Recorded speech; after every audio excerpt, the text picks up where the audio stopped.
was Paul Resta, who joins us now, and it's been a kind of difficult weekend for you.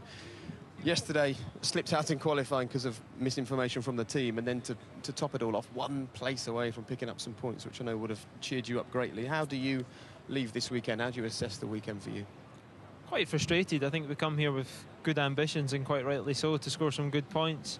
The package here is normally very strong, but you know, unfortunately, when you qualify that far back, you're in the mix. And into turn one today, you know, Timo Glock was fairly ambitious, hit the side of my car, damaged the rear suspension, side pod and front wing, and from there on it was just a long race with a lot of understeer. You know, the team said it was a bit of a decision whether we should change the front nose or just carry on, but there's not much you can really do. Can you describe to us just how different the car feels when you're going off the grid with full tanks versus where you do most of your testing, and the cold braking effect? You know, they don't operate up at 1,000 degrees normally. They were probably only about 500 degrees when you hit the brake into turn one. So how much of a margin do you have to leave?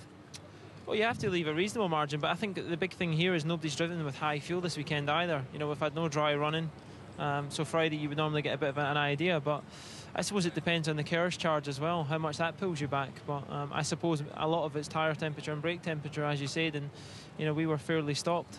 Okay, sorry, can I just ask what you mean by KERS charge pulling you back? I've not heard that expression before. What does that mean? Well, the KERS is charging, so you know, it depends if teams choose to have the KERS charging under the braking at the first corner.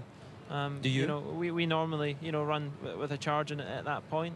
You know, it's just another thing to put in the equation. And equally, torque maps are set by the FIA lockout at the start of the race, so you have to kind of predetermine what you want for your braking as of when you leave the start-finish line for 1 minute.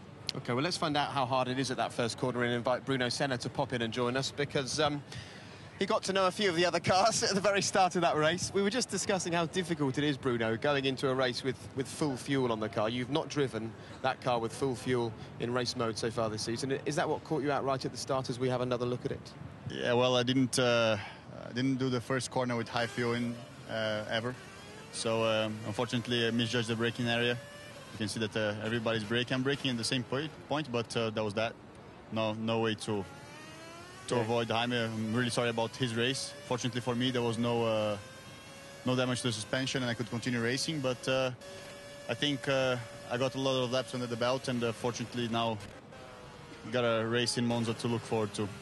Bruno, do you think that because your qualifying was so good that it put you under either more pressure or in a position where you normally wouldn't necessarily have been, and if you'd qualified further back you might have had a better chance into the first corner? I don't think so. I think it was just a misjudgment and a bit of, you know, lack of doing it for 11 races. I mean, it was hard to do it, and I should have maybe been a bit more careful, but it's racing, and I wanted to race, and I'm here to race and get position, so let's see what happens next race. Can you feel how difficult it must be for Bruno to have to step into the car mid-season and be at the pace of the rest of the drivers? It's a bit like coming into a football match at half-time and expecting to be in tune with the game. It's not easy, is it?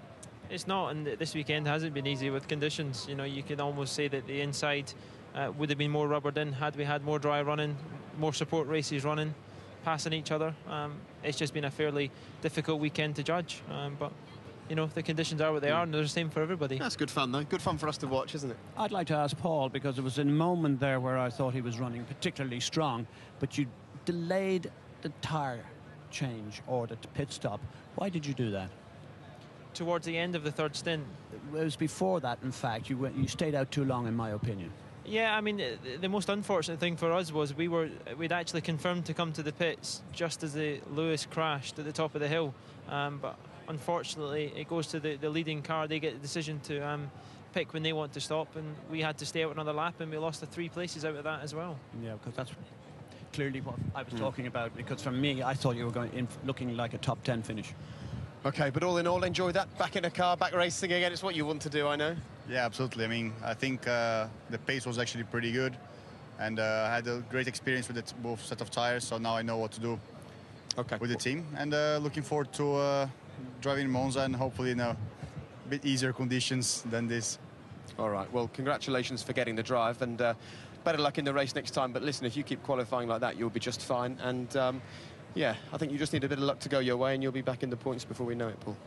All right, thanks, guys. Thank you very much for joining us.